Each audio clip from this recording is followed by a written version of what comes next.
Just to let you know, one of the things we were waiting for was there's a meeting going on of a lot of people who are going to be joining us, the Rabbi Search Committee.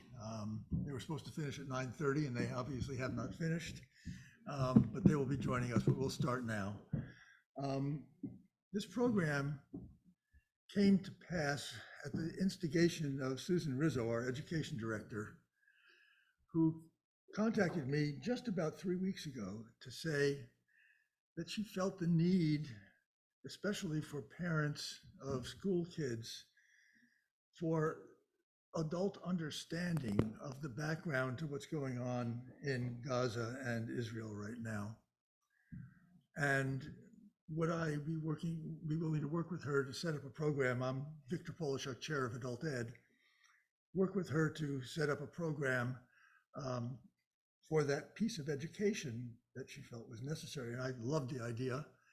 And instantly came to mind our current speaker, who I'll introduce in a moment. And then we decided to open it not only to our synagogue, but also to TBK. And we have people joining us from our synagogue, from TBK, and out there on Zoomland. Also instantly came to mind the person that we wanted to do the education, and that's our speaker today. Larry Fine, for 30 years, has been at our Federation. For 27 years, he was the executive director of Federation. He says he considers himself a Rochester native because he's been here longer than anywhere else. And someone made a certificate for it showing that. We were honored. And I think for most of us, he doesn't need any more introduction than that. Larry, thank you for being here. And with no further ado, let's go. Thanks, Victor.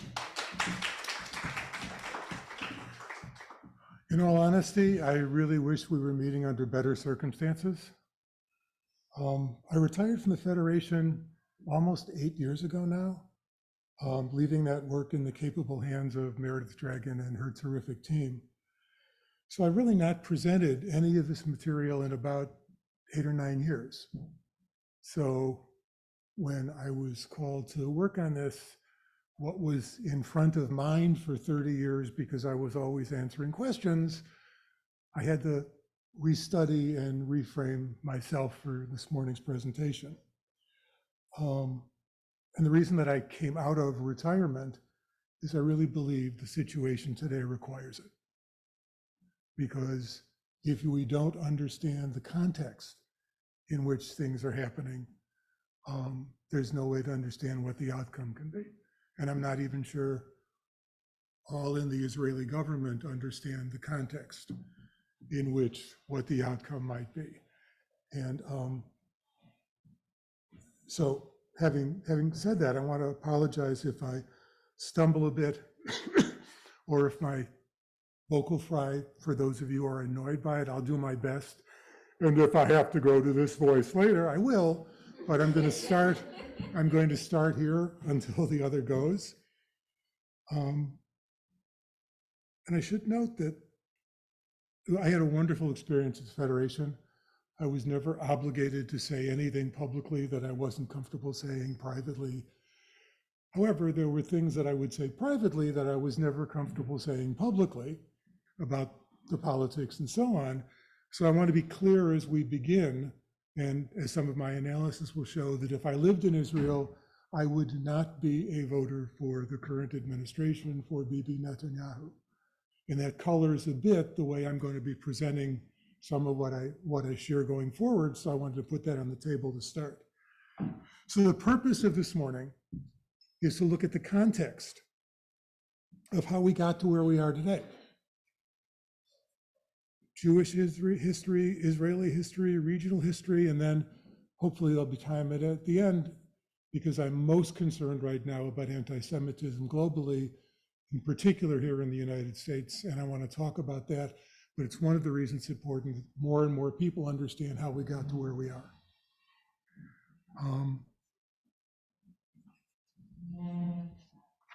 So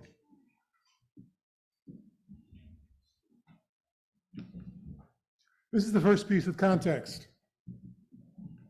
And I should note, some of the slides in this PowerPoint presentation, the last time I used them was when Isabel Goldman and I were still working together at the Federation. There were rockets coming from Gaza into Israel in 2014, which is not now. And we made some presentations trying to clarify some of what was then happening to folks.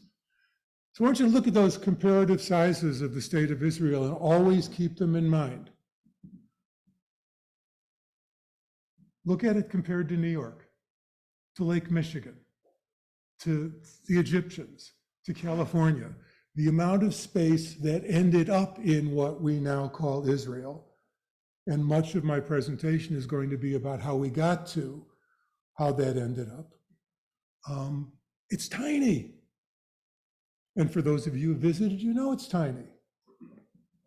To defend it, to figure out how to share it is a real challenge.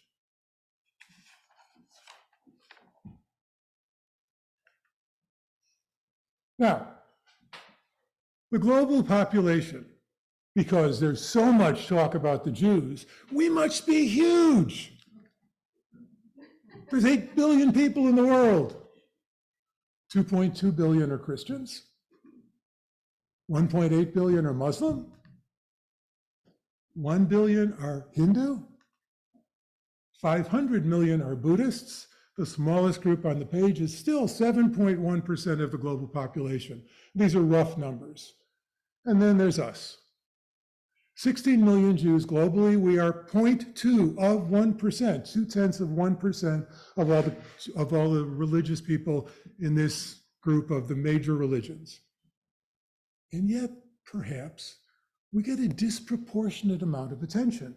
Now, I like to think that's because when we started, and I'm going to talk about where we started as a people in a minute, what we started was the basis for these two groups. And I'm going to talk a little bit about that in a minute.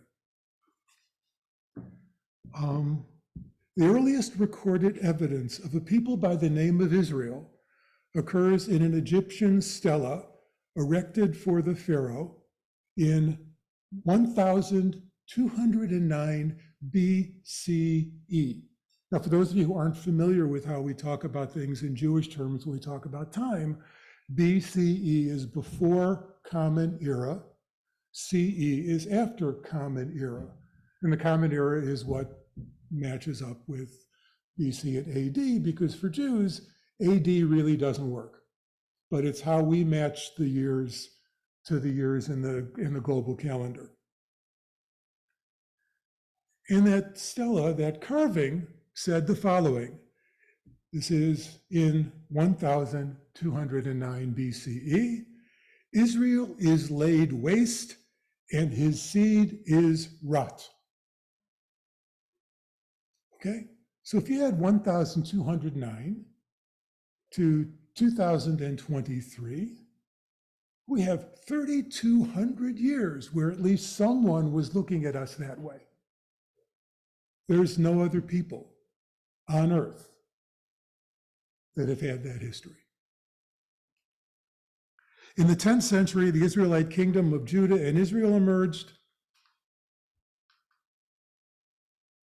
And here's the timeline I'm going to be talking about in a second. And that was when we became a people for the first time. I can't say we were a country, because there were no countries then. Basically, borders were whatever that particular oligarch or that particular group could win when they had a war, and then somebody was appointed the king or the whatever. The way we think about countries, certainly post-World War II, was not at all the way things were discussed before, but we were a people. And Hebrew Bible states that this 10th century BCE, the Israelite kingdom of Judah and Israel emerged. And the Hebrew Bible states that these were preceded by a single kingdom ruled by Saul and David. You keep talking, I'm gonna work on, take a look. Just one second. Okay. That's all right, it's all right, you had a long, Okay, so if you can see the next slide, not yet. and it's perfectly okay if you don't. In the 10th century BCE, the Israelite kingdoms were created, and the first temple was built. Now, it wasn't the temple as we understand a temple, as you all know. It was a place where sacrifices were brought to God. But that first temple was the anchor for the Jewish people in those days. And then the Babylonians, about 400 years later, besieged Jerusalem in 597 BCE, and the city surrendered. In 587, King Nebuchadnezzar of Babylon conquered Jerusalem, destroyed the first temple, and razed the city. The kingdom of Judah was abolished, and many of its citizens were exiled to Babylon, thereby creating a Babylonian Jewish community. In 538 BCE, many of the Jews returned from Babylon after Cyrus the Great took over and proclaimed granting religious freedom to all peoples who had been subjugated by the Babylonians.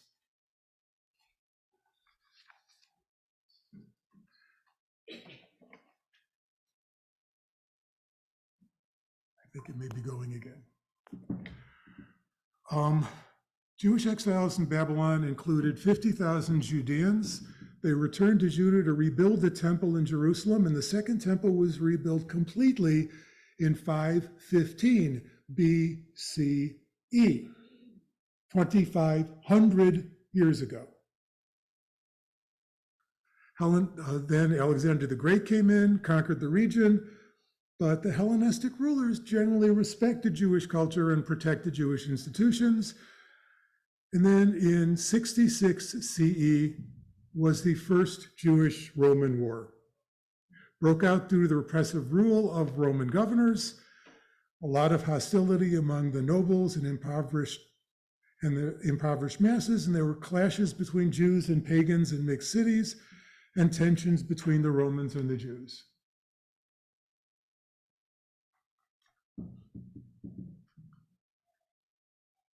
Okay, I think.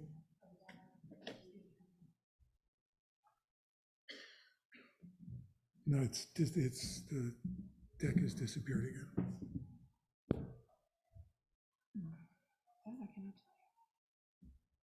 We actually worked together on this on Friday and it was working fine. So this isn't like, okay, we just got, there it is. Okay. I wanted to share this slide because it's from an archaeological dig in the city of David, which shows a 2,700-year-old inscription in ancient Hebrew.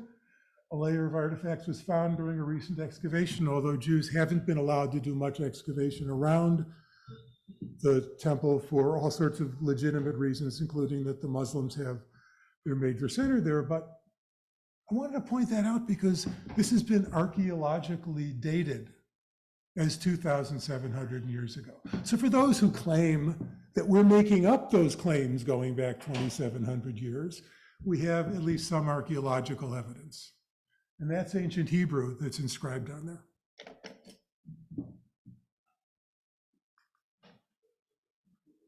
Okay, I'm jumping ahead of myself, but this may look familiar to some of you that have visited Rome. In 66 CE, the first Jewish-Roman war broke out, and then the Jews named their state. There was a lot of hostility, tensions between the Roman and Jewish religions. Despite early Jewish victories, the provisional Jewish Israeli government collapsed, and Jews were, this won't surprise anyone, split up into several warring factions with conflicting agendas. So, a group of Jews who were split up into warring factions, everything is part of our history. Eventually, the Roman army under the command of Vespasian besieged and destroyed the major Jewish strongholds, and after a brutal 5-month siege in 70 CE, Jerusalem and the Second Temple were completely destroyed. The revolt's failure had profound demographic, theological, and political consequences. Many Jews died fighting, and without the temple, Judaism had to change to ensure its survival. The Pharisees, led by Yochanan ben Zakkai, obtained Roman permission to establish a school at Yavna, and those teachings actually became the foundation liturgically for rabbinic Judaism that we have today. From 115 CE to 117, there were a lot of tensions around the Roman Empire. Jews in Libya, Egypt, Cyprus, and Mesopotamia fought against Rome. Everybody who'd been exiled, many of them came back to fight. The conflict was accompanied by large-scale massacres. 130 CE, the Bar Kokhba revolt erupted. The uprising was led by Shimon Bar Kokhba, who ruled as Nasi and was viewed by some of the rabbis of the period as the long-awaited Messiah. Based on the Bar Kokhba revolt, the independent Jewish state was now renamed Yisrael. Most scholars agree that in contrast to the aftermath of the First Jewish-Roman War, Judea was devastated after the Bar Kokhba revolt, with many Jews killed, exiled, or sold into slavery, which unfortunately happens quite often in our history. The Jewish exiles in Babylon, including 50,000 Judeans led by Zerubbabel, returned to Judah to rebuild the temple in Jerusalem. The second temple was subsequently compiled, rebuilt, completed in 515 BCE. A second group of 5,000 Jews returned to Judah in 456 BCE. In 332, Alexander the Great conquered the region, but the Hellenistic rulers again were very comfortable with Jewish life. Over the next centuries, more Jews left to communities in diaspora, especially the large, speedily growing Jewish communities in Babylonia. The religion of Islam, getting ahead of myself.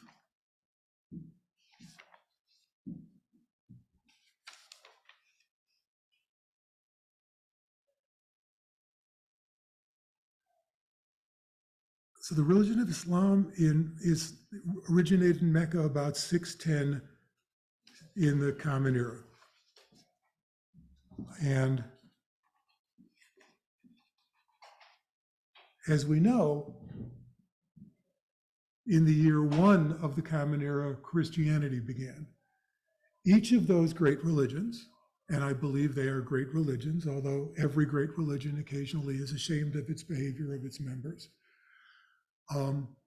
Each of those religions saw themselves as coming from the Jewish teachings and the Jewish prophets and the Jewish texts and included them in their own liturgy and so on.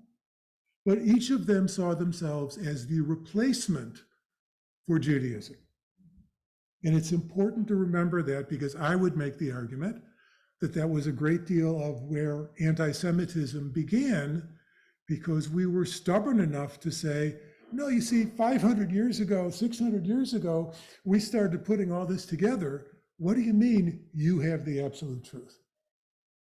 And I really believe that a lot of that has filtered down over generations, that we were just so stubborn we needed to be punished.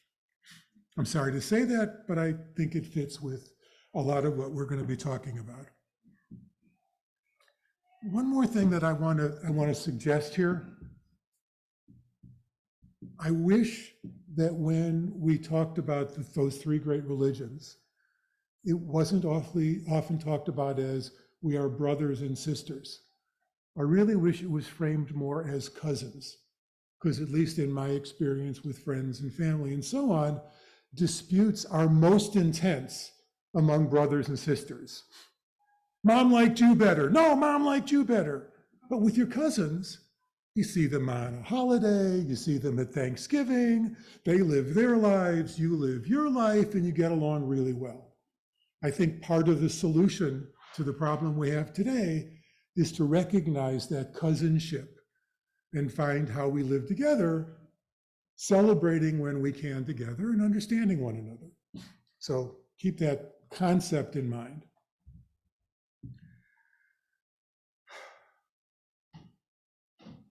From 115 to 117 CE, tensions and attacks on the Jews led to a massive Jewish uprising against Rome. We talked about that already. And now Pope Urban, in 1095 CE, we had a brief period where not much happened. And we're going to come to this next, but I want to talk about how we got to here. There were a good 400 or 500 years where everybody was kind of leaving one another alone. Then the Pope in 1095, Common Era, called upon Christians to wage a holy war and recapture Jerusalem from Muslim rule. Responding to this call, Christians lost the First Crusade, and the conquest of Jerusalem was in 1099. Around 1180, Saladin was able to peacefully take Jerusalem, conquered most of that former kingdom. Now, Saladin's court physician is a name that's familiar to all of us, Maimonides. He was a refugee from Muslim persecution in Cordoba, where all non-Muslim religions had been banned. And the Christian world's response to the loss of Jerusalem came in 1190 CE, when the Christians started the Third Crusade. After lengthy battles, Richard the Lionhearted and Saladin concluded the Treaty of Jaffa, where Christians were granted free passage to make pilgrims to the holy sites, while Jerusalem remained under Muslim rule. Sharing, what a concept. In 1229, and Jerusalem was sacked by the Tatars and driven out by the Ayyubids in 1247. So again, if I don't want to keep going back to that original timeline, but there's short periods of peace and then many, many periods of in and out.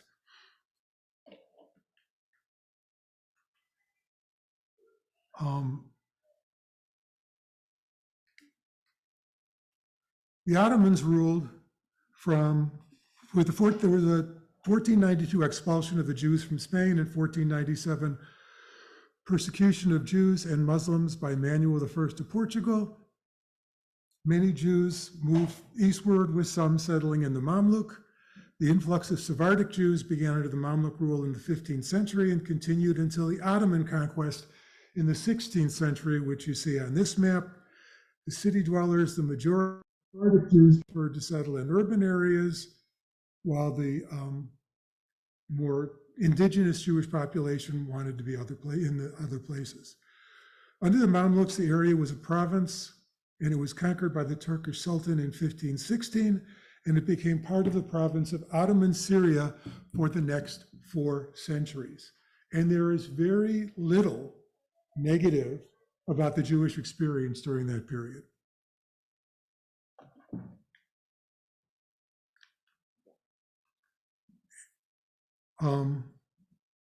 This is the next period we're going to come up to, and I'll talk about this in a second. Between 1882 and 1903, about 35,000 Jews moved to Palestine. That was known as the First Aliyah in the Russian Empire. Jews faced growing persecution. Half the world's Jews lived in the Russian Empire, where they were restricted to living in the Pale of Settlement. Severe pogroms in the 1880s and legal repression led to 2 million Jews emigrating from the Russian Empire. 1.5 million went to the United States, and many went to Germany, France, England, Holland, Argentina, and Palestine. Many early migrants couldn't find work and left, but after the Ottoman conquest of Yemen in 1881, a large number of Yemenite Jews also emigrated to Palestine. In 1896, Theodor Herzl published The Jewish State, Der Judenstaat, in which he asserted that the solution to growing anti-Semitism in Europe, the so-called Jewish question, was to establish a Jewish state. In 1897, the World Zionist Organization was founded. I want to talk about that word anti-Semitism for a second. It was sort of invented by a couple of people because anti-Jewish seemed mean, but anti-Semitism seemed kind of neutral and scientific. And that because it wasn't specifically about Jews being Semites, so are almost everyone else that lives in the Arab peninsulas and Arab areas. It was sort of a nicer way of voicing hate or talking about that hate. Between 1904 and 1914, around 40,000 Jews arrived in the area. During World War I, most Jews supported the Germans because they were fighting the Russians. The British also hoped to secure American Jewish support for intervention in Britain's behalf. There was already sympathy for the aims of Zionism in that particular British government, which doesn't go for every British government in modern history. Over 14,000 Jews were expelled by the Ottoman military commander from the Jaffa area due to suspicions that they were really subjects of the Russian, and they were enemies, and they were Zionists willing to remove Palestine from the Ottoman Empire. So it couldn't just be because the Jews had a connection and wanted to return to Palestine, but they were Russian spies on top of being Jews. And when the entire population, including Muslims of both Jaffa and Tel Aviv, were subject to an expulsion order, the affected Jews could not return until the British conquest entered in 1918, which drove the Turks out of southern Syria. So in this period, ending in 1917, I just have these two slides because I love these images. Yeah, I'm sure you can't read this, but for those who visit Israel, you've seen the windmill Mishkanot Shanim. It was built in that era, 1860. And this sign in Jerusalem reads in French, English, Arabic, and Hebrew, speed of motor-driven vehicles through Jerusalem not to exceed 8 miles per hour.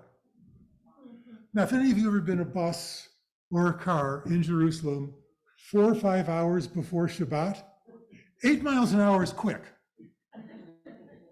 Back then, even for those vehicles, it was still slow.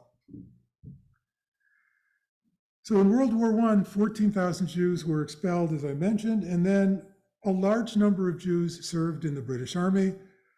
In 1917, the British Foreign Minister, Arthur Balfour, sent a public letter to Lord Rothschild, leading member of the party, and the letter subsequently became known as the Balfour Declaration, which we'll talk about in a second. I'm not going to keep this slide up either, but I want you to get a sense of where we're going. This is how the population changes from Ottoman era. Then when the war took over, grand total, Jews and the non-Jews. And I apologize to those on Zoom that I keep walking away from the mic. I'll try to stand still.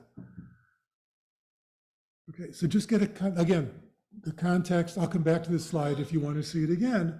But if you look at the changes, and then when you jump down to 1949, the population of what is now the state of Israel is overwhelmingly Jewish, but not exclusively Jewish. Later on, we'll talk about what the current population looks like a little bit. Okay, so the Balfour Declaration was made. Many of you may have heard about that. It basically suggests that there should be a national home for the Jewish people. Some people suggested that that was because everybody wanted to put the Jews someplace. I think in this case, it was because there were Jewish financiers that were supporting the British government. And I think in part, that's where the declaration came from. At any rate, it began to move history in a different direction.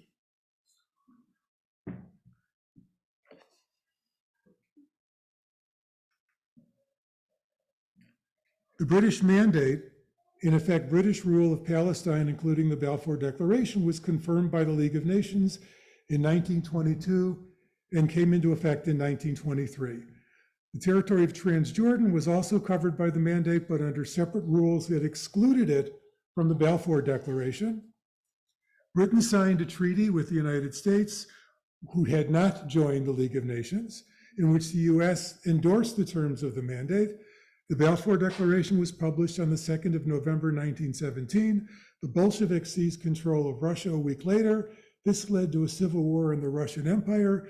A series of pogroms led to the death of at least 100,000 Jews, mainly in what is now Ukraine, and the displacement as refugees of another 600,000. Again, reminding us the rationale for there being a place of safety for the Jewish people. This led to further migration to Palestine between 1919 and 1923. Some 40,000 Jews arrived in Palestine in what was known as the Third Aliyah. And yes, there were clashes between Arabs and Jews in Jerusalem. In 1920, there were riots. Between 1924 and 29, 80,000 more Jews arrived as part of the Fourth Aliyah. fleeing anti-Semitism and heavy tax burdens imposed on trade in Poland and Hungary. Inspired by Zionism and motivated by the closure of the United States borders to immigrants in 1924. Jews, many Europeans, simply couldn't come to the United States back then, and some of you may have parents who or grandparents who know that and who remember that. From 1928, the democratically elected Jewish National Council became the main administrative institution of the Palestine Jewish community and included non-Zionist Jews. This was important. It had Zionist Jews and non-Zionist Jews who were together, and it was also a ruling entity. So it was a mini government, sort of a mini state, although clearly we're not yet at a state. In 1929, tensions grew over the Kotel, the holiest spot in the world for modern Judaism, which was then a narrow alleyway where the British banned Jews from using chairs or curtains. For those of you who have visited the Kotel today, there are chairs, there are curtains. Some of us may object to the curtains or feel they're unnecessary. Others practice Judaism in their way, and the curtains are there. There are also chairs. There was nothing there back then. Many of the worshipers were elderly and needed seats. They also wanted to separate women from men.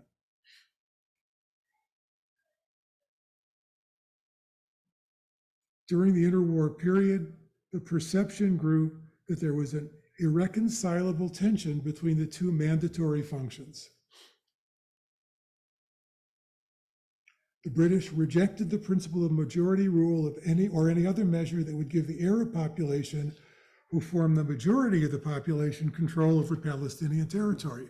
This was another one of those potentially missed opportunities where there could have been talk of how things could have been separated and managed, but nobody in the Western world really wanted to give the Palestinians a chance to sort of rule themselves. And I think it's fair to acknowledge, and I personally acknowledge, that people who have an identification with an area, with a region, have a legitimate call to figure out how they can manage themselves, particularly when they too have been expelled repeatedly from one country or another. But for us, that phrase Palestinian sort of lends to them the sense of, well, it's their land that we're on. And for many of them, they still, that's the core of that feeling. I should note that when we talk about the Western Wall, the Kotel area in that day, it was also sadly allowed for cattle to be driven down that alleyway and past the wall, showing total disrespect for that as a Jewish religious site during that era. Jewish immigration and Nazi propaganda contributed to the large-scale Arab revolt in Palestine, a largely nationalist uprising directed at ending British rule. The British responded to the revolt with the Peel Commission, a public inquiry that recommended that it exclusively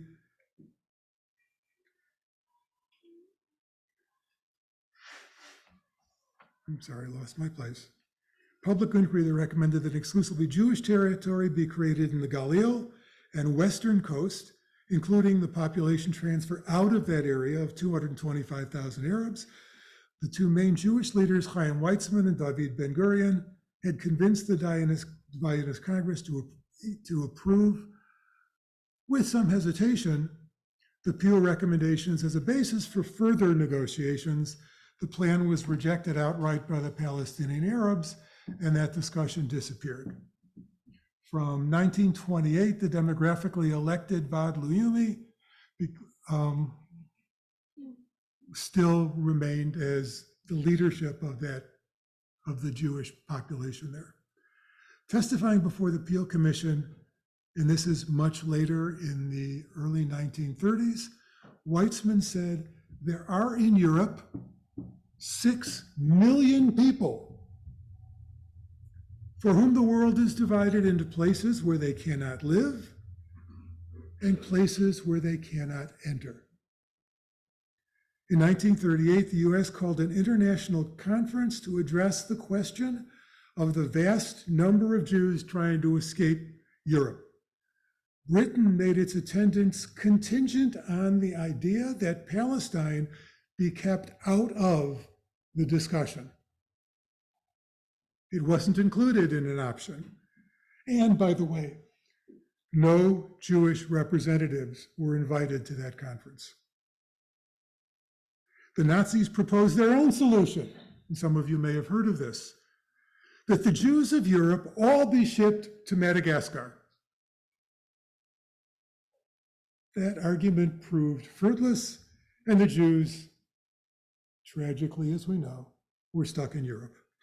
With millions of Jews trying to leave Europe and every country in the world closed to Jewish migration, the British decided to close Palestine.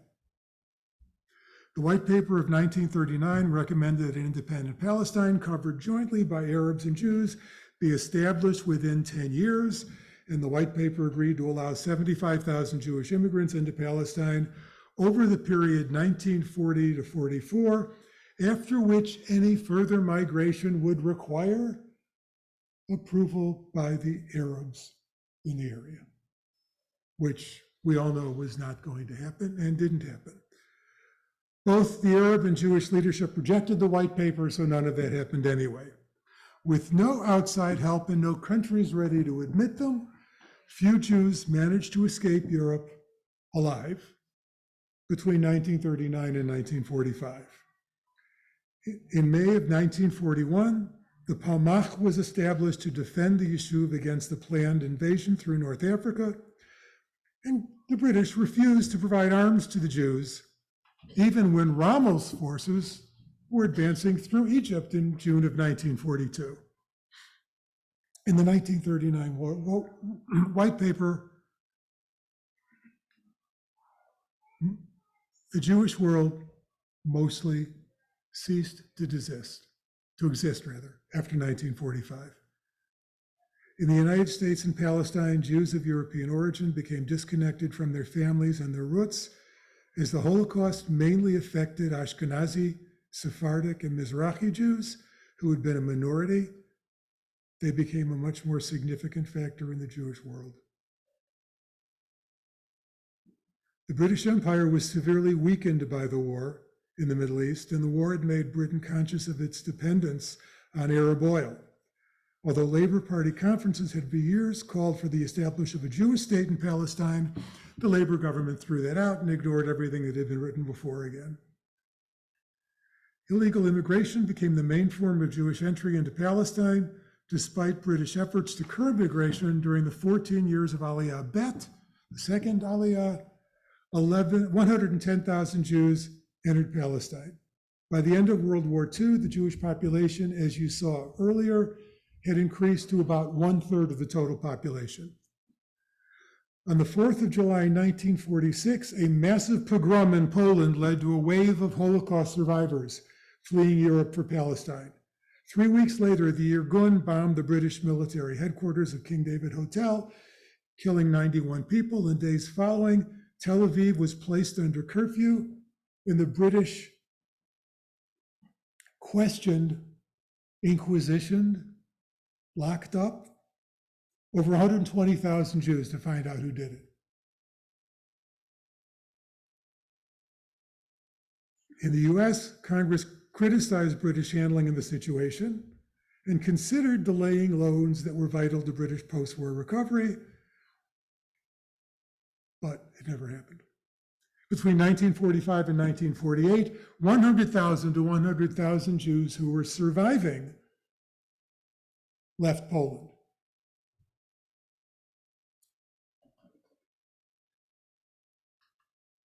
So this was the British mandate, very large. The area that we now recognize as Jordan, up where Amman is. The Sinai is separate, but much larger than the state we see today.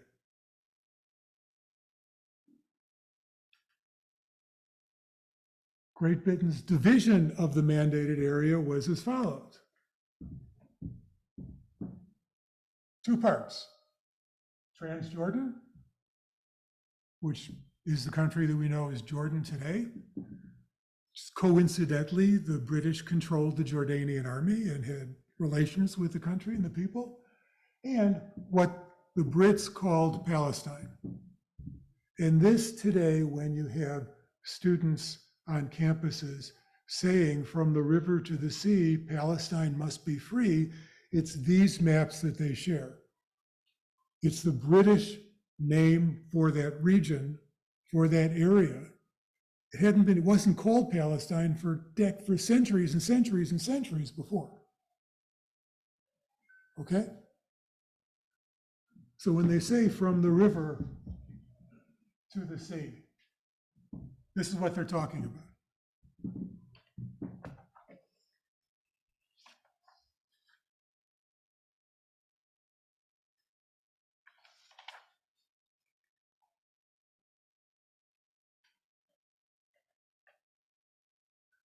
The United Nations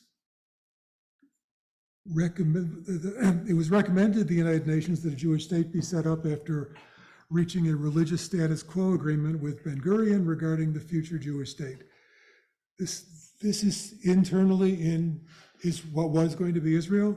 That agreement granted an exemption from military service to a quota of yeshiva students and to all Orthodox women, made the Sabbath the national weekend, guaranteed kosher food in government institutions, and allowed Orthodox Jews to maintain a separate education system. That's still the system that Israel is living in today, because that was the way to unite the Haredi, as we refer to them today, the ultra-Orthodox, and Jews who practiced in a different way. So if you wondered where that became part of the governing rules, it was to bring the people together to then move into the next stage.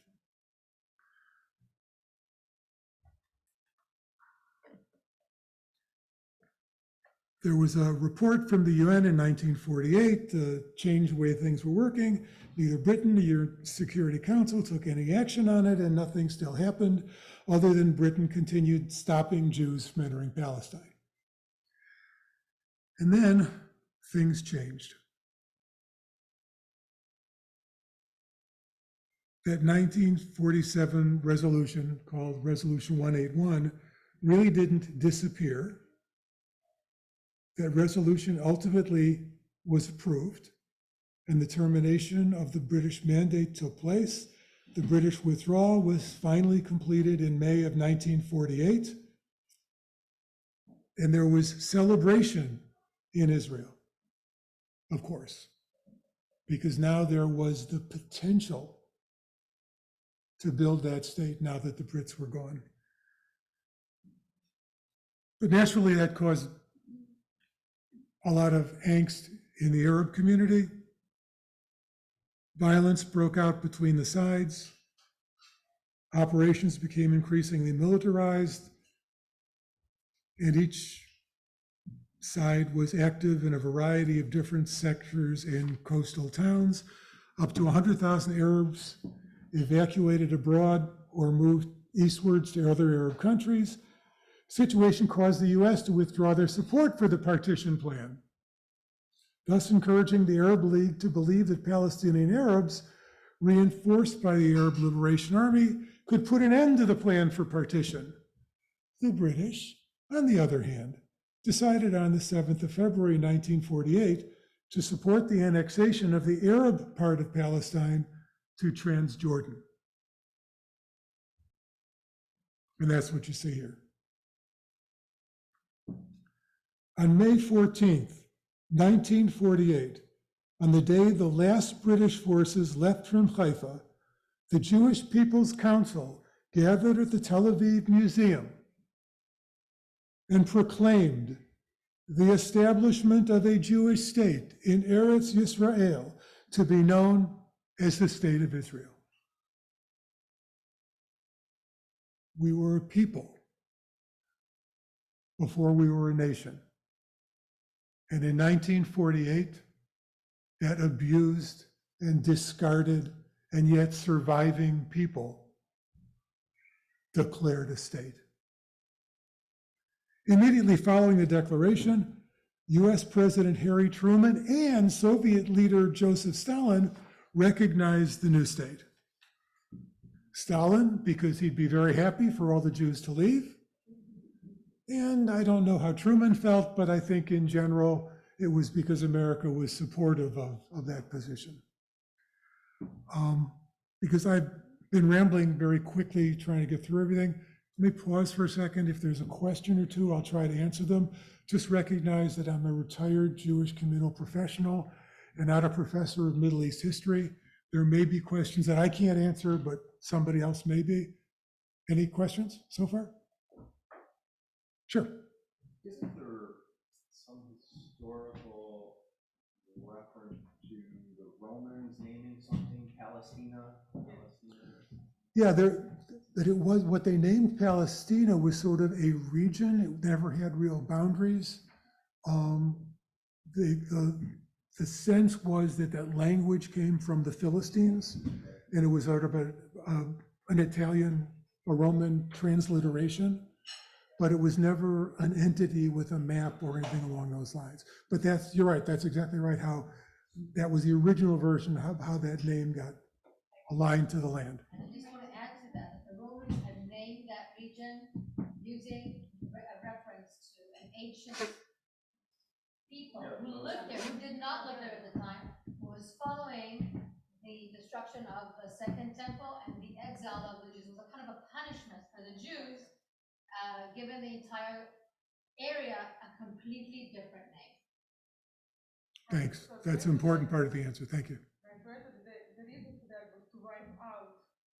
Before that, it was called Judea. We have people on Zoom who can't hear the audience, so if you're going Okay. to speak, you need to bring them up. Okay, for those on Zoom, you can see we're going to move the mic around, so if there's more questions, we'll be able to hear the questions and hopefully the answers. So we're moving along okay on time, so we'll take a couple more questions if there are some and try and get answers for them. Just to add to it, the name before Palestine or Philistines, it was called Judea. Judea. And Romans, after the second exile, renamed it Philistines to punish the Jews, but also they had hoped to wipe out any memory of Jews. So that's. In terms of Harry Truman, Harry Truman had a partner when he was a haberdasher who was Jewish, who was very influential in Truman's immediate acceptance of the state. And if you have the opportunity to go to the Truman Library in Missouri, it is a fascinating exhibit on the history of how Truman got to the point where he accepted the state of Israel. Keep that, you can pass it around. Sure. Okay, so the Arab League members, Egypt, Transjordan, Syria, Lebanon, and Iraq, no surprise, refused to accept the UN partition plan and proclaimed the right of self-determination for the Arabs across the whole of Palestine. The Arab states marched their forces into what had until the previous day been the British mandate for Palestine, starting the first Arab-Israeli war. After an initial loss of territory by the Jewish state, the tide turned in the Israelis' favor, and they pushed the Arab armies back beyond the borders of the proposed Arab state.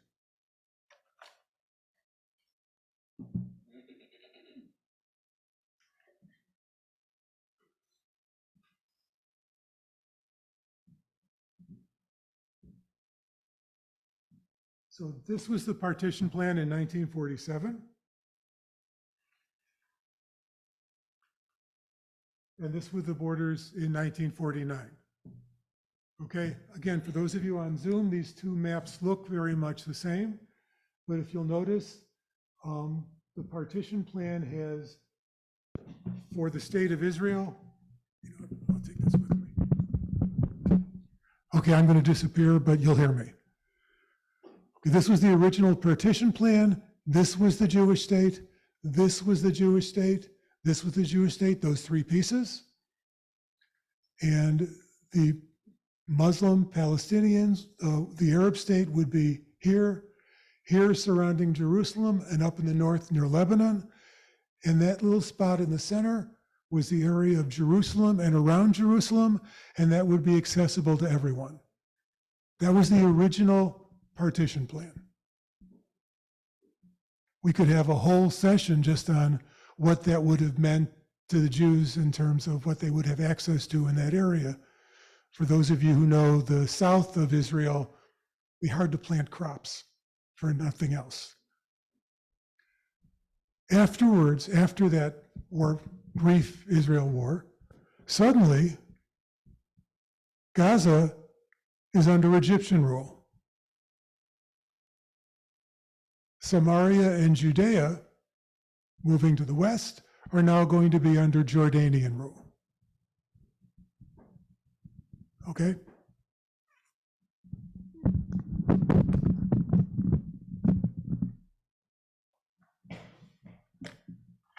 Israel signed an Israel signed an armistice with Egypt, with Lebanon, with Jordan, and with Syria.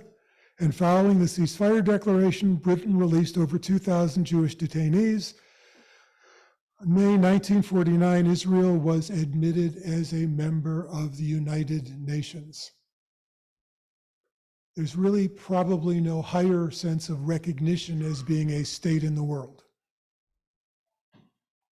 Between 1948 and 58, the population of Israel rose from 800,000, as you saw earlier, to 2 million.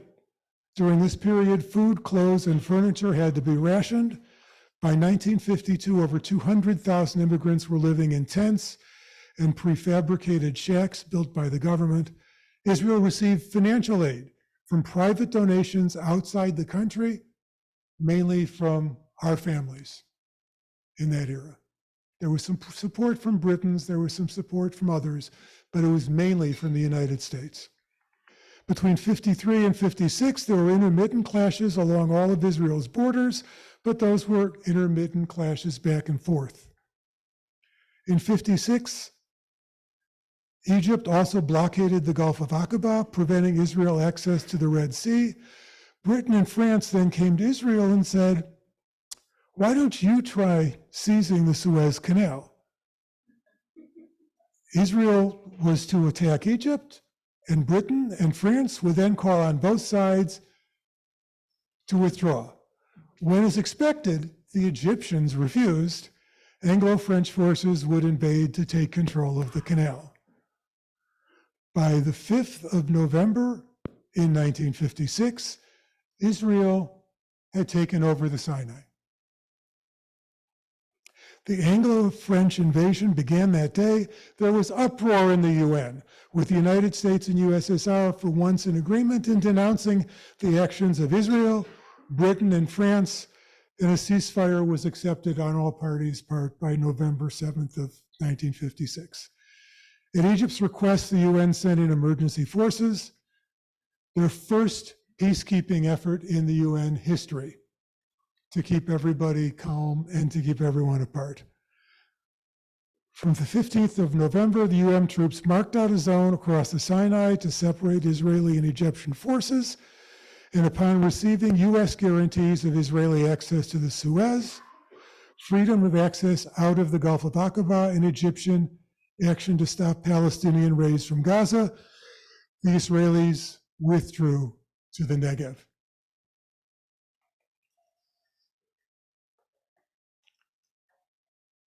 On May 15th, 1967, I just had to include this, the first public performance of Naomi Shemer's classic song, Jerusalem of Gold, took place. And over the next weeks, it dominated the Israeli airwaves. I just had to find something positive and uplifting to add to what I've just spent talking about over 2,500 years. 2 days later, Syria, Egypt, and Jordan amassed troops along the Israeli border, and Egypt closed the Straits of Tiran to Israeli shipping. I don't think it was related to the song, but I had to include Yerushalayim Shel Zachar. On the 28th of May, Nasser declared the battle will be a general one, and our basic objective will be to destroy Israel. Egypt, Syria, Jordan, and Iraq signed defense pacts, and Iraqi troops began deploying to Jordan, Syria, and Egypt. On the morning before Moshe Dayan was sworn in, 5th of June, 1967, the Israeli Air Force launched Operation Focus, a series of preemptive attacks in which it preemptively attacked the Egyptian Air Force, kicking off what we now know as the Six-Day War. And then later the same day, they struck the air forces of Jordan and Syria. By June 11th, the Arab forces were routed, and all parties accepted the ceasefire called for by the UN in 2 separate Security Council's resolutions. So here again, Israel before June of 1967, and again, I hope those of you watching on Zoom can hear and see. Ceasefire lines after the Six-Day War. Now, I don't know whether Israelis ever thought of filling this entire nation with people, or whether the thinking was in those days was, this is a great buffer, or whether it was, maybe we've got more to negotiate for future conversations as well. But this is where things ended at the end of the Six-Day War. This is a state, much larger and potentially than the one we see today. In March of '68, Israeli forces attacked the Palestinian militia Fatah at its base in the Jordanian towns. The Israelis retreated after destroying the camp. However, the Israelis sustained very high casualties. Despite those heavy casualties, the Palestinians claimed victory, while Fatah and the PLO, of which it formed part, became famous across the world. Please. Thank you. One historical fact to remember is that in 1964, before Six-Day War, the PLO, the Palestinian Liberation Organization, led by Yasser Arafat, had been established. So all the conversation about these are free that were they're organized to free Palestine. 64, but not following that war. Also, the Khartoum Arab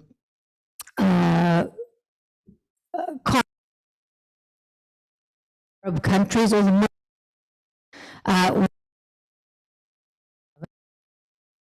and no,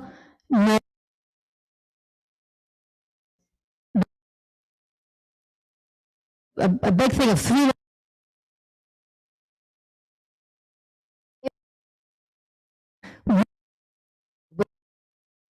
to represent the that we refer to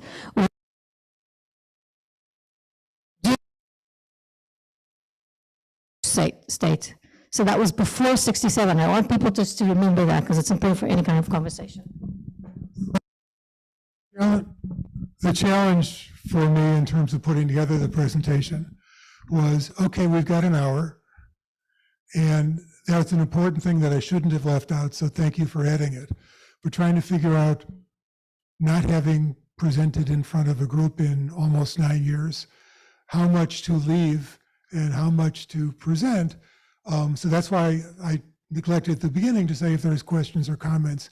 So if you've got things to add as we go into the last 15 or 20 minutes, again, please feel free. And I'm going to try to go very quickly through the contemporary period because many of you are familiar with some of the things that have happened in the 70s, 80s, 90s, and so on. In September of 1970, King Hussein of Jordan drove the Palestinian Liberation Organization out of Jordan. In 1967, increased Soviet anti-Semitism and enthusiasm generated by the 1967's victory led to a wave of Soviet Jews applying to emigrate to Israel. The 1972 Munich Olympics, 2 members of the Israeli team were killed and 9 members taken hostage by Palestinian terrorists. The Israeli government responded with an air raid, a raid on the PLO headquarters, and an assassination campaign against the organizers of the massacre. In 1972, the new Egyptian president, Anwar Sadat, expelled Soviet advisors from Egypt. This and frequent invasion exercises by Egypt and Syria led to Israeli complacency about potential threat from these countries, which led to the Yom Kippur War in 1973, with Syria and Egypt launching a surprise attack against the unprepared Israeli Defense Forces. I would argue, because we're not going to have a lot of time at the end to talk about currently, it is never good when an Israeli government or a prime minister is so focused on private needs or maintaining a coalition that they don't keep their eye on the security and the safety of their residents. Not that I'm talking about anyone in particular, but it is a critical piece for any government not to lose track of the safety and security of their citizens. Even though this wasn't another tragedy, this is another good thing I wanted to make sure we mentioned. Golda Meir was prime minister. How many countries can say they had a woman as a leader? In May 1974, Palestinians attacked a school in Ma'alot, killed 22 kids, holding 102 children hostage. In July 1976, Rabin ordered Operation Entebbe to rescue kidnapped Jewish passengers from an Air France flight hijacked by PFLP militants and German revolutionaries. I'm mentioning those things quickly because this wasn't simply this is what's happening on the border. This was people allying with the PLO and Palestinian, I will refer to them as terrorists. Most Palestinians I do not believe are terrorists and would be happy to live in peace, but there are many who do not feel that way. These were incidents that were happening all over the world. In November of 1977, Anwar Sadat visited Jerusalem and spoke at the Knesset at the invitation of Prime Minister Menachem Begin. Sadat publicly at that meeting recognized Israel's right to exist and established the basis for direct negotiations between Egypt and Israel. I'm going to skip through really quickly here. In September of 1978, US President Jimmy Carter invited President Sadat and Prime Minister Begin to meet with him at, anyone remember where? Camp David. Sometimes good things happen at Camp David. I won't go into all the details, but as we all know, an agreement about the West Bank and Gaza came out of the Camp David discussions. In 1979, over 40,000 Iranian Jews migrated to Israel, escaping the Islamic Revolution there. The 1969 Cairo Agreement gave the PLO a free hand to attack Israel from South Lebanon. This was an agreement on that side of the argument. The area was governed by the PLO independently of the Lebanese government and became known as Fatah land.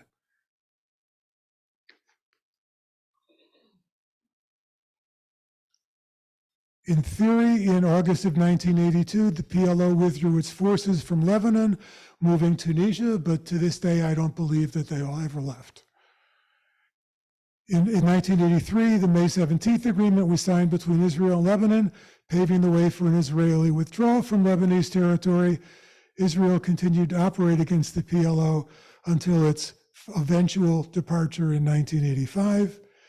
In June of 85, the Israelis withdrew. The first Intifada took place in the West Bank and Gaza in 1987, which lasted until the Oslo Accords of 1993. In August of 1990, Iraq invaded Kuwait, triggering the Gulf War. where the U.S., fearing that if Israel responded against Iraq, other Arab nations might desert the Allied coalition, the U.S. kind of encouraged Israel to stay out of it. On September 13th, 1993, Israel and the Palestine Liberation Organization signed the Oslo Accords. Israel and the PLO signed the Oslo Accords on the South Lawn of the White House. The principles established objectives related to a transfer of authority from Israel to an interim Palestinian authority as a prelude to a final treaty establishing a Palestinian state.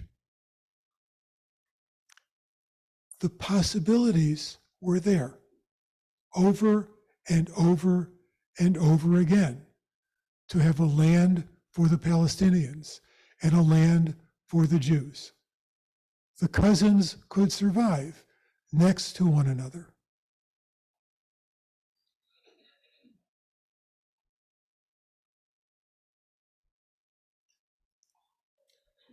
We all know about the riots took place in early 2000s.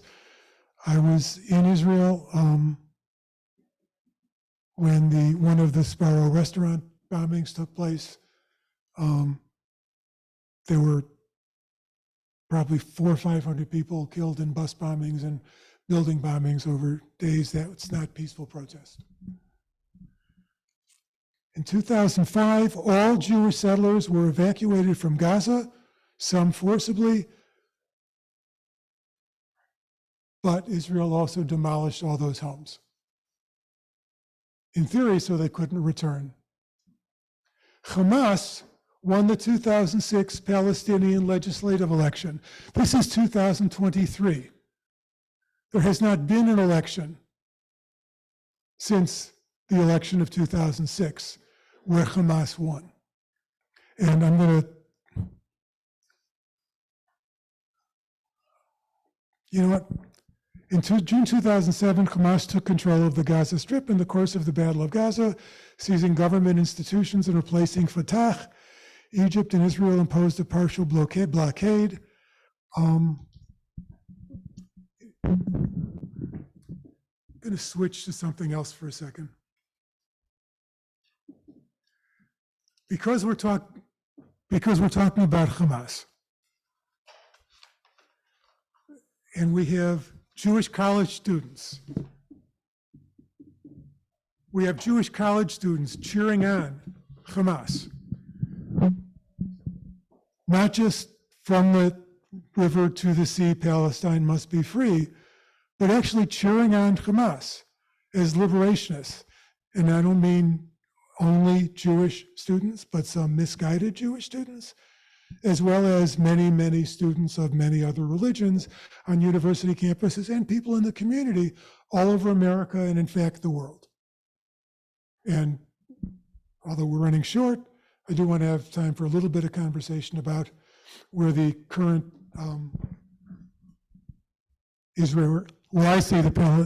current Israeli government going. So I have an English language version of the Hamas charter. I downloaded it from the University of California's website. It's an English translation, so I have some confidence that it's an accurate translation. On the first page, it says, Israel will be established and will stay established until Islam nullifies it as it nullified what was before it. Our battle with Jews is long and dangerous, requiring all dedicated efforts.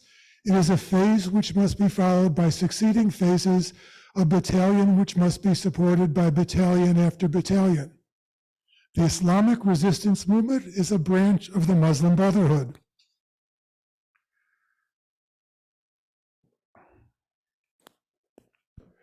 And the chain continues on to connect and tie another episode to add to the jihad of the Palestinians and the jihad of the Muslim Brotherhood in the War of 1948. Even though the episodes were few and far between, and obstacles were placed in those in the way, even though the Islamic resistance movement looks forward to fulfill the promise of Allah, the last hour would not come until the Muslim fight against the Jews, and the Muslims would kill them, and until the Jews would hide themselves behind a stone or a tree and a stone or a tree would say, Muslim, servant of Allah, there's a Jew behind me, come and kill him. So the idea that Fatah, that Hamas, even the PLO, are just liberation organizations who just want Palestinians to believe safely, I think it's pretty clear from this that that's a myth. Now, this document's been widely circulated, but I'm not sure that most people have taken the time to download it and get a chance to look at it. I think we're down to about 10 or 12 minutes left for what we had originally scheduled. So, There's no one coming into this room, so people need to leave because it's 11 and they expect 11, they're welcome to leave, but if you want to continue, no one's coming in here. oh, okay. So I'm just going to continue for a couple of minutes, and then I'd like to have some time for all of us to have a conversation for those who want to have a conversation. This map is the outcome of the Oslo Accords between Israel and the Palestinians that I mentioned earlier. The dark color here is full Palestinian control. Area B is Palestinian administration, Israel security. The white area is to be negotiated, and Jerusalem is still to be negotiated.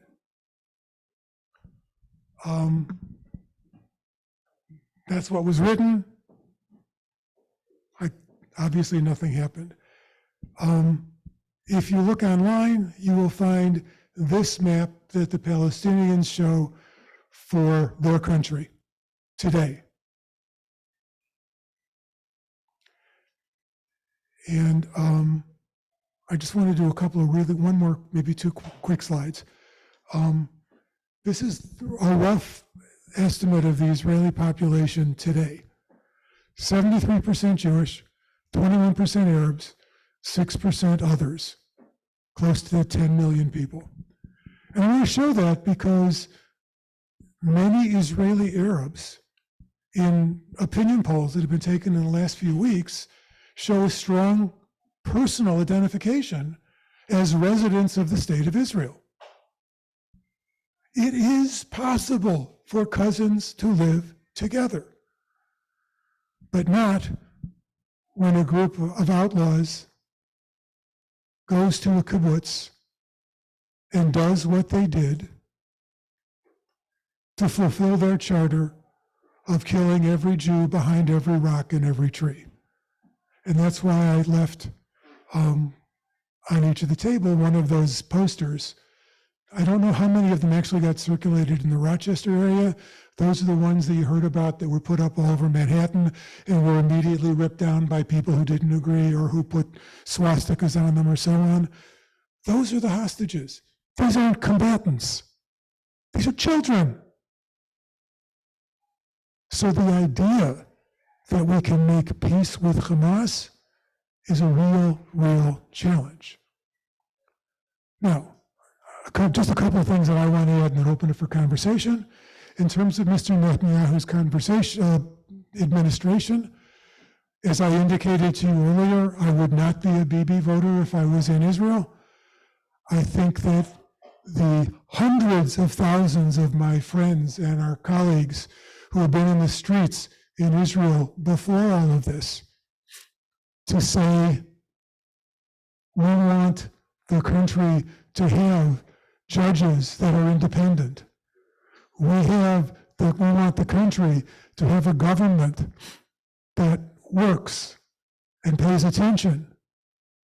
And what we know for sure today is that Mr. Netanyahu's government was not paying attention.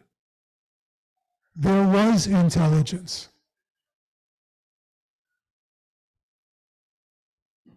And as I've said 2 or 3 times already, the number one responsibility for any government is the safety of their people.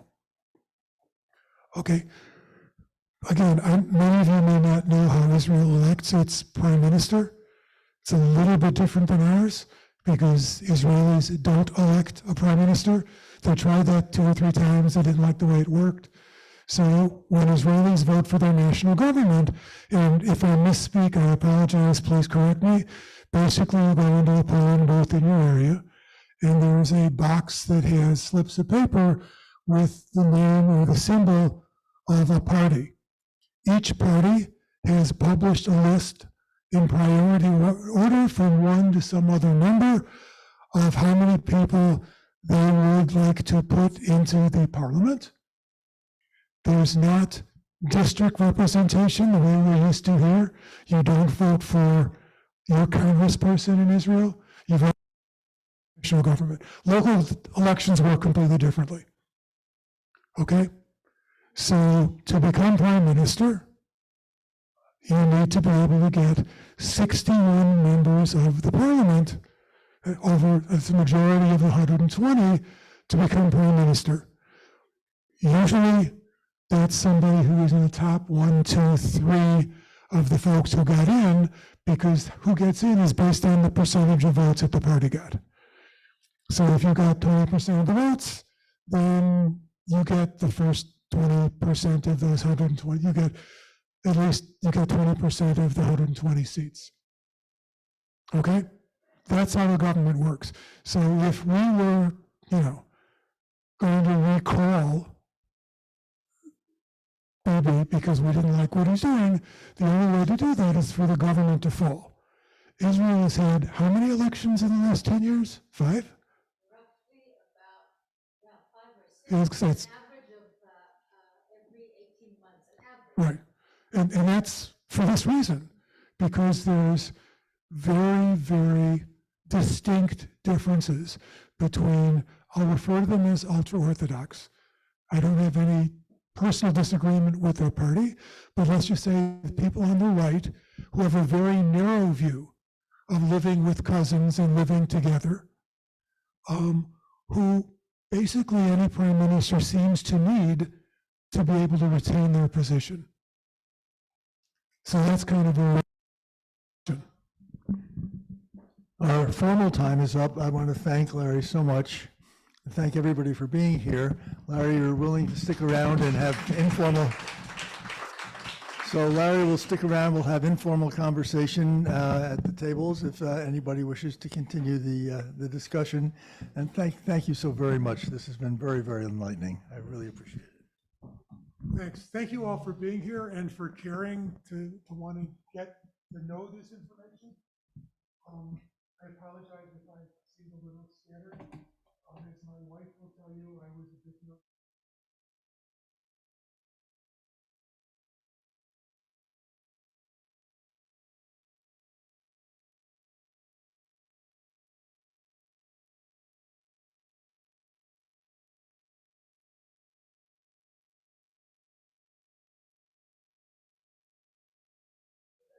Hang on.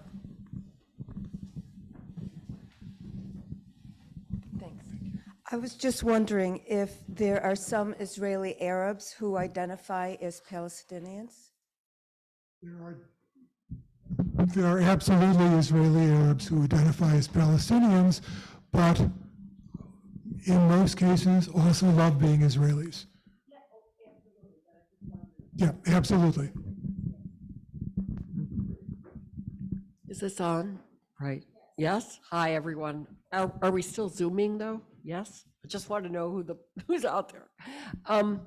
So I'm Joni Rubin. I'm a member of Sinai. I know many of you, and I am a historian, but you'll be happy to know, Larry, that I'm not a historian of the Middle East, so you don't have to worry. And No, I'm happy to be corrected. No, It's not a problem. I have no corrections. I learned a great deal from you, and I think that what you provided in the beginning of the talk was an irrefutable answer to the idea that that Israelis are settler colonists. The phrase settler colonialism has come up on the left, and it is clear that that is not the case. That phrase does not apply in this situation. On the other hand, historians have a habit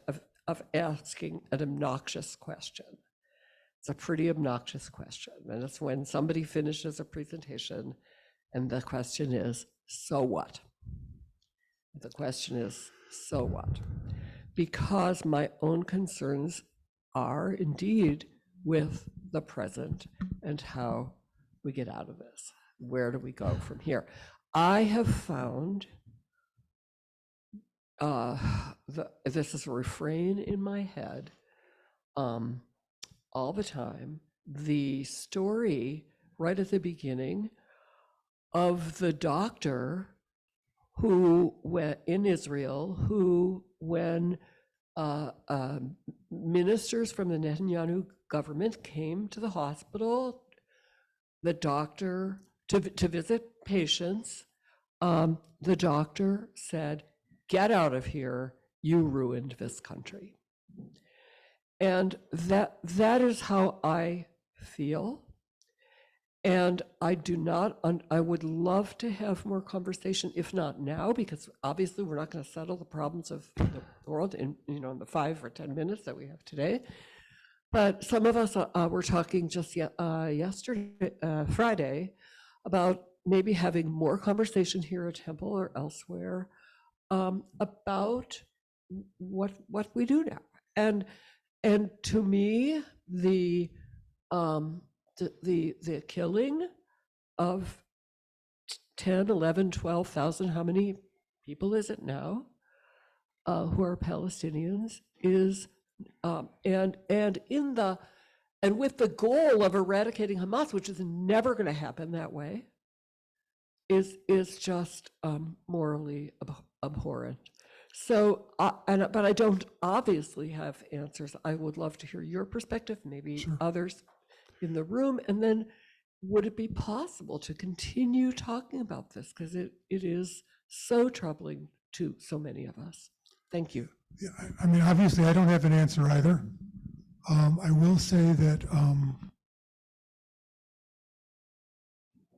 when your enemy builds tunnels under hospitals and homes and apartments, when your enemy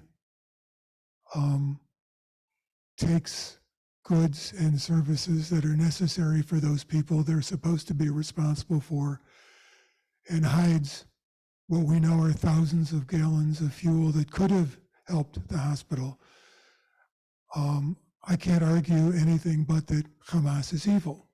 However, as the leader of a government of a country of 9 million, when your enemy has deliberately built under hospitals and houses so that when you do attack, your enemy will be berated and attacked worldwide, and their people will be criticized, you may have chosen the wrong strategy.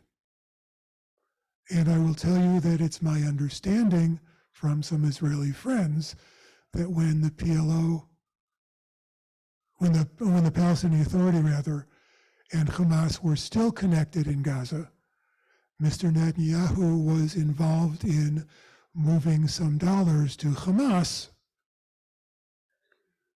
because, let's say, the people around him were concerned that if it was just the Palestinian Authority, there might be a way to move to a two-state solution. And I've heard that from multiple Israelis who I trust, although I can't guarantee that it's accurate.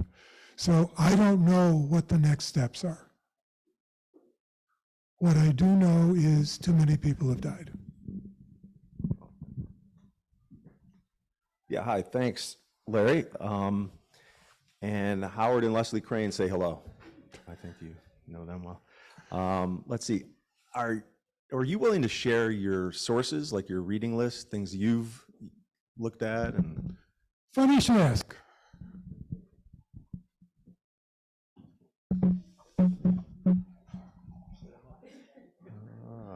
I brought with some of my favorite books, although not the only ones. Martin Gilbert's book about Israel. Again, you'll notice none of these are brief. but they're terrific. Tom Segev's book about Jews, Arabs, and the British Mandate, One Palestine Complete, also a terrific book. Many people have read O Jerusalem by Larry Collins and Dominique LaPierre. Not as scholarly as the other two, but a good read. And Benny Morris's book about the 1948 war is brilliant. So those are 4 to start with. And the other book I'll mention that I can't show you because I have it on Kindle, Daniel Gordis just wrote a new book called, somebody help me out, I'm forgetting. No, I'm forgetting the name of it, but The Impossible Takes Longer is the name of the book. That's his new one. Rabbi Katz? 3 Israeli newspapers online in English, Jerusalem Post, Times of Israel, and Haaretz. Probably get more, but those are 3, and it gives you a spectrum Oh, of I have the one more thing to say. Israeli positions. Okay. Can't hear you. Thanks.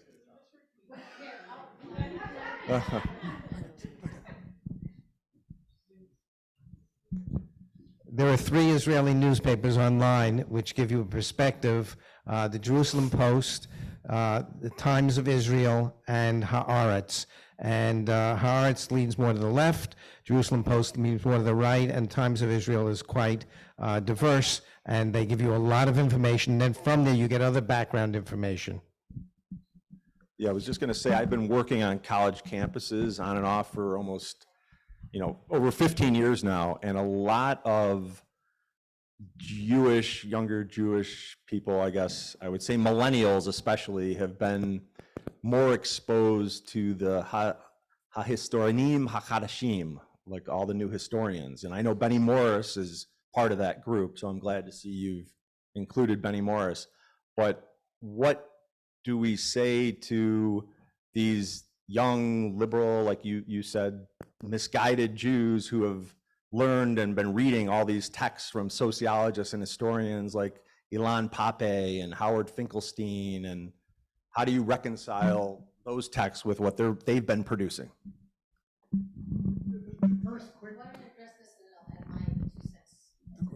My quick response is, I wouldn't want to connect liberal with misguided. I think there are some who are misguided. There are liberals and conservatives who are absolutely entitled to their opinions, and there are liberals and conservatives who get along just fine in making decisions and supporting Israel. So I want to be careful about where many of these university students are today. They're surrounded with misinformation. They're surrounded with misinformation online. Letters from bin Laden that are suddenly circulating on TikTok all over the world with millions of people reposting them, those sorts of things.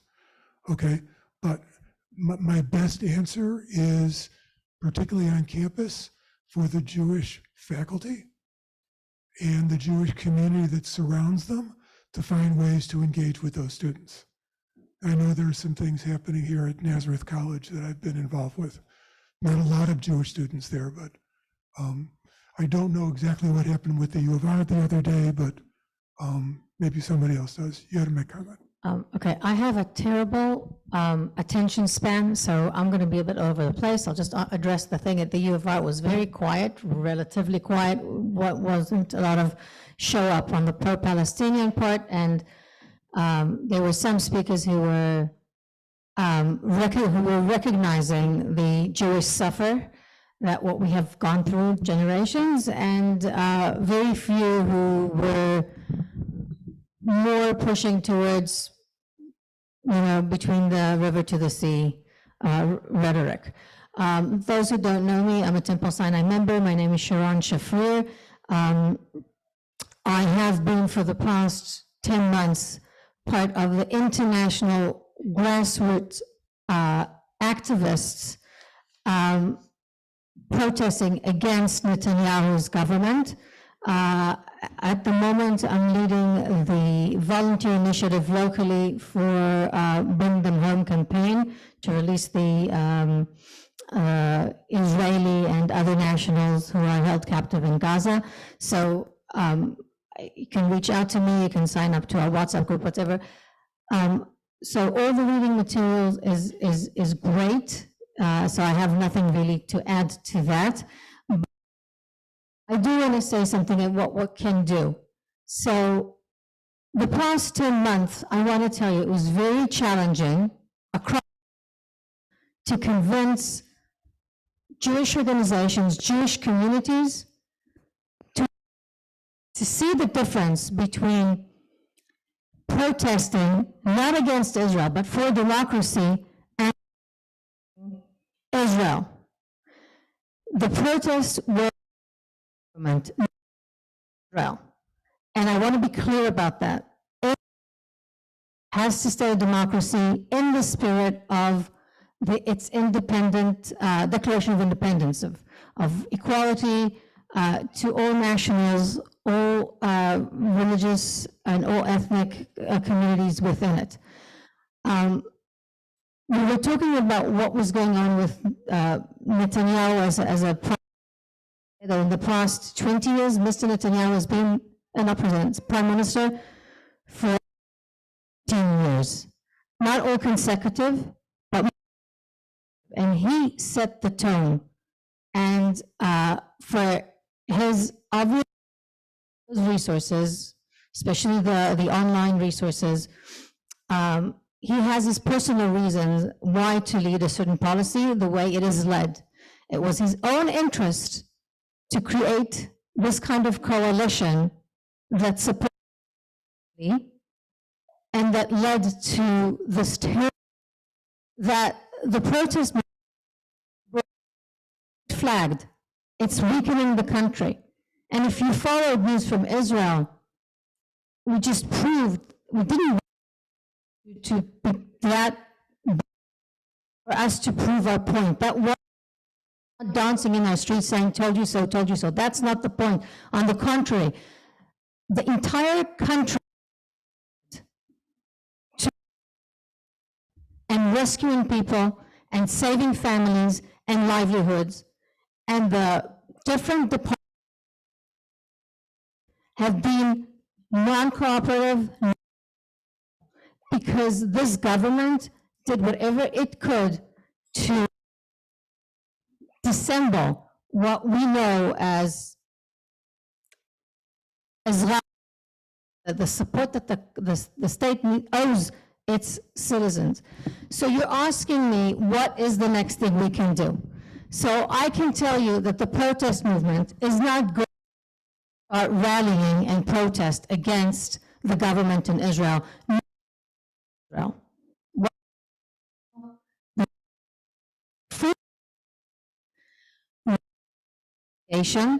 To educate our organizations, our Jewish communities, our Jewish to help them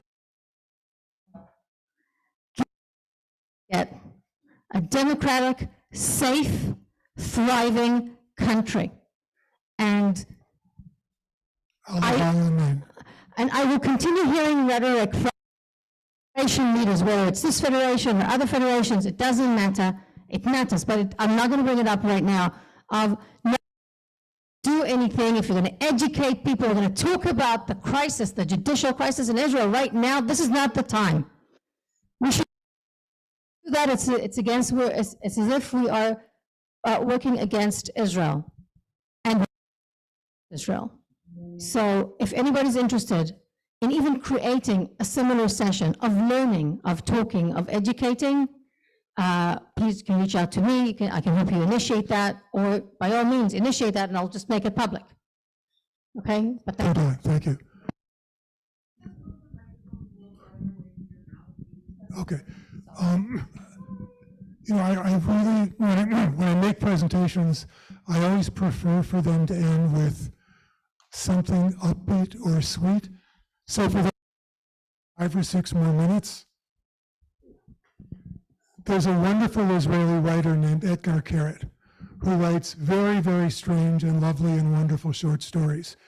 And he also has twice a week, we used to call them blogs, I think they call them something else now online. And he mentioned that he'd had a conversation with his Israeli friend, writer Syed Kushwa, about he wanted a story with a happy ending. So if you just bear with me for a couple of minutes. 2015 was a historic year in the Middle East, all because of a surprising, brilliant idea that an Arab-Israeli expatriate had. One evening, the writer was sitting on his front porch in Urbana, Illinois, looking at the endless cornfields that spread all the way to the horizon. Seeing that enormous expanse, he couldn't escape the thought that maybe the troubles in the place he came from stemmed from the fact that there simply wasn't enough room for everyone. If I could just pack all those fields in my suitcase, fold them very, very, very neatly, very, very small, I could fly back to Israel with them. I'd pass through customs on the Green Line for people who have nothing to declare, because what would I really have?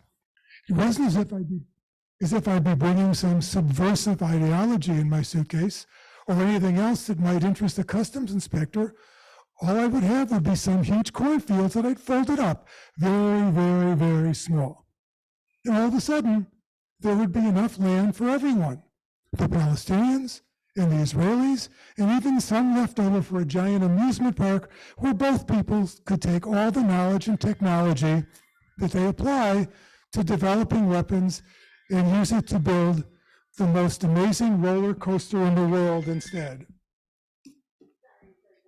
That's my daughter checking in to see how this went. He was very excited when he went into the house and tried to share his thrilling insight with his wife, but she refused to get excited. "Forget it," she said in a cold voice. "It'll never work." The writer admitted that he still had to figure out a few logistical issues. But, he rebuked his wife, "those minor problems are no reason to abandon an idea that might bring peace to our region." "That's not the problem, dummy," his wife said. "Even if you've managed to squeeze all the land into the world, into that battered suitcase of yours, you'd never succeed in bringing peace to the region." On one hand, the radical Orthodox would say that God promised all the cornfields to them, and on the other, the Messianic racists would say that those cornfields were their birthright. "There's no getting away from it, husband.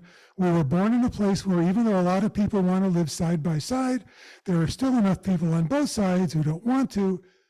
They'll never let it happen." That night, the writer had a strange dream, and in it there was an endless cornfield. And from that cornfield, missiles were being launched and shot down by anti-missile missiles as jet fighters flew past, dropping bombs from the heaven. The field went up in flames, because there were no people at all in his dream, just missiles and bombs and burning corn cobs. The next morning, the writer drank his disgusting American coffee quietly, without even saying good morning to his wife. He was highly insulted that she had called him a dummy the day before, and after dropping the kids off at school and kindergarten, he sat down at his computer and tried to write a story. Something sad with a lot of self-pity about an honest, good man whose life and wife had both been cruel to him for no reason. But as he labored over the story, a brilliant idea, 100 times better than the previous one, about how to solve the problems of the Middle East. The issue wasn't territory, but people. All they had to do was to update the two-state solution to a three-state solution, so that the Palestinians would live in the first, the Israeli is in the second, and the radical fundamentalists, the racists, and all those people who just got their kicks fighting would live in the third. His wife was much less scornful of this plan than she had been of the folding up cornfields idea. Not to mention that Barack Obama, who the writer bumped into at a diner at a gas station on the outskirts of Urbana, Illinois, also loved it. In less than a decade, there were 3 countries side by side in that tiny corner of the Middle East: the state of Israel, the state of Palestine, and the Republic of Force is the only language they understand. A place where civil war raged constantly, and which arms dealers and news broadcasters supported. The writer, who in the story is quite modest, politely refused the Nobel Peace Prize, packed his suitcase, and went back with his family to his old house in Israel. And each time Barack Obama came to the Middle East, in another one of his unsuccessful efforts to bring peace to the Republic of Forces, the only language they understand, he'd stop in for a visit to a writer who had managed, with his own hands, to bring peace to his people. They'd sit together in silence on the writer's balcony, which overlooked the terraced valley, and eat heartily of the ears of corn resting on the plates in front of them. I just felt that with all of the pain that we felt and shared today, I wanted to share that idea of dreams still exist. And it would be wonderful if there was a republic of the people who believe force is the only. Let them kill each other and the rest of us will be fine. For It's an extraordinary writer. There are many, many wonderful Israeli writers translated to English, and I really encourage you to look at their material now so that the only things you see and read and hear about Israel are the war. I know this morning, or yesterday, just before Shabbat, I put a Shabbat post on Facebook every Friday afternoon. I do a lot of photography. And I posted 5 pictures from a trip to Israel in 2012. And I said, something like, looking forward to when these images are what we see in our minds when we hear Israel. It should only be. Thank you for being here.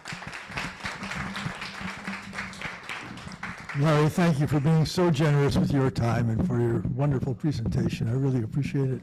We all do.